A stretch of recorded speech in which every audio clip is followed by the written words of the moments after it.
une petite fiche sur le calcul intégral qui va commencer par la définition d'importance en terminale, c'est-à-dire qu'est-ce que c'est qu'une primitive. Grand F sera une primitive d'une fonction petit f, si et seulement si grand F est dérivable sur un intervalle i, et tel que sa dérivée justement est la fonction petit f.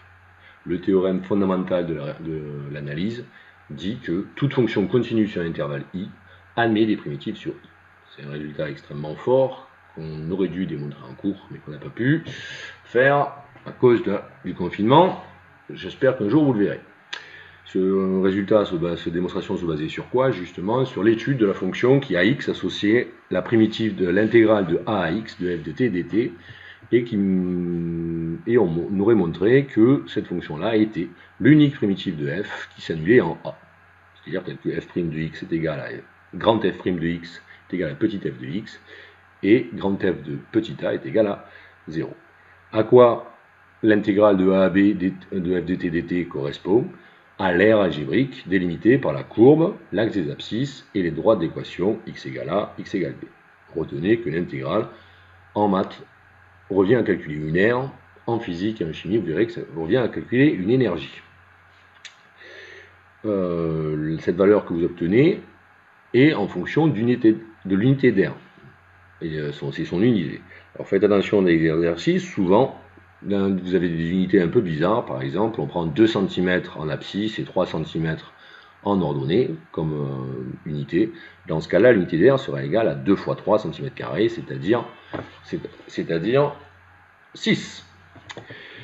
Pour calculer une intégrale, vous avez remarqué qu'il fallait connaître les primitives, donc c'est pour ça que vous devez connaître votre tableau des dérivées, si ce n'est que vous le lirez à l'envers, et notamment retenir que 1 sur x se primitive en ln de x, que 2 racines de x est une primitive de 1 sur racine de x. Pour l'exponentielle, c'est le plus facile, c'est sa propre primitive, que le moins pour les fonctions trigonométriques est cette fois inversé, puisqu'une primitive de sinus c'est moins cosinus, à cause de la dérivée de cos qui donnerait moins sinus.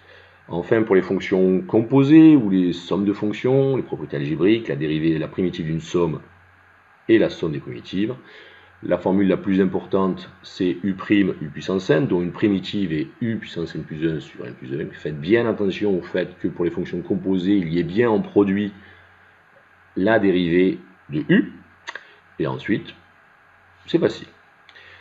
Propriété de l'intégration, la continuité, l'intégrale de a de n'importe quelle fonction donne 0. La linéarité, l'intégrale d'une combinaison linéaire de fonctions et la combinaison linéaire des intégrales.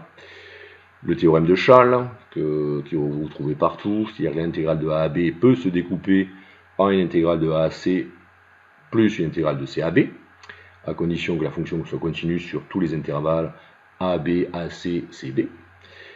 Cette formule-là permettant de démontrer que l'intégrale de b à a est l'opposé de l'intégrale de a à b. Enfin, la positivité, si vous intégrez une fonction positive, naturellement l'intégrale sera positive, et ce qui permet de démontrer en étudiant la fonction f moins g que si f de x est plus petit que g de x sur l'intervalle ab, alors l'intégrale de a à b de f dt dt sera plus petite que l'intégrale de a à b g dt dt. Encore une fois, ici, un petit dessin suffit à retrouver ces résultats. Théorème important, mais souvent incomplet en terminale S, c'est ce qu'on appelle l'inégalité de la moyenne.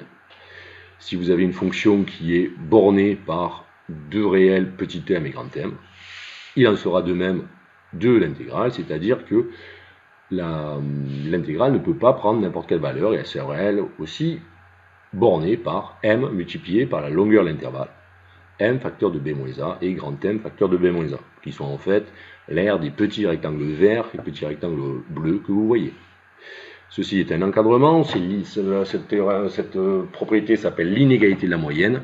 On a bien mieux, grâce notamment au théorème des valeurs intermédiaires, et ce qui s'appelle l'égalité de la moyenne. C'est-à-dire qu'on a mieux, on peut trouver un élément C dans l'intervalle AB, tel que l'intégrale de A à B de f dt dt soit égale justement à b-a, facteur de cette valeur-là. C'est-à-dire, en gros, l'intégrale, l'aire courbe, est égal à l'aire d'un rectangle en choisissant un petit c correctement. Bon, ce petit c n'est pas facile à trouver, mais ce théorème-là en prédit son existence. Vous verrez que les égalités de la moyenne, il y en a plusieurs, première, deuxième, et elles sont loin d'être évidentes. Lorsque vous saurez démontrer toutes les égalités de la moyenne, je pense que vous aurez un très très bon niveau mathématique.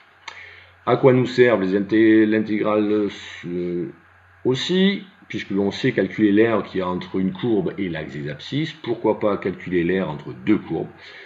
Et dans ce cas-là, l'aire entre la courbe, une courbe f et une courbe g sera donnée par l'intégrale de la différence. Faites attention, comme toujours, aux signes. Si on vous demande de calculer la surface, c'est-à-dire une aire positive, quelque chose que vous auriez à peindre, il faudra bien faire attention de se faire calculer cette intégrale que sur des valeurs positives. C'est-à-dire que lorsque la fonction f passera la courbe de la fonction f passera au-dessus de la courbe g, il faudra prendre l'opposé de l'intégrale, sinon vous risqueriez d'avoir des surprises. Enfin, je vous ai mis un résultat qui n'est plus d'actualité en terminale S, c'est ce qu'on appelle l'intégration par partie. L'intégration étant une application linéaire, elle marche assez mal avec les produits. Mais en retournant la dérivée d'un produit, qui est la dérivée de UV, U'V plus UV', on peut intégrer, non pas UV, mais quelque chose de la forme UV'.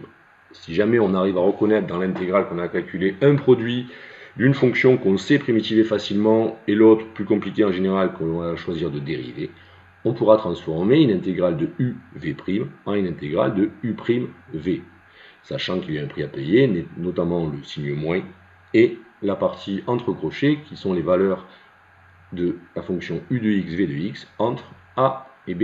Une petite faute de frappe que je corrigerai avant de le mettre sur le site. Je vous remercie, mais retenez surtout l'intégrale, c'est quoi? C'est la recherche d'une primitive, c'est qu'il y a un exercice difficile. Donc révisez bien vos tableaux de dérivation et retournez-les. Ensuite, ayez bien en tête ce que représente une intégrale, c'est-à-dire une aire entre l'axe des abscisses, la courbe et deux droites d'équation x égale a et x égale b. Je vous remercie.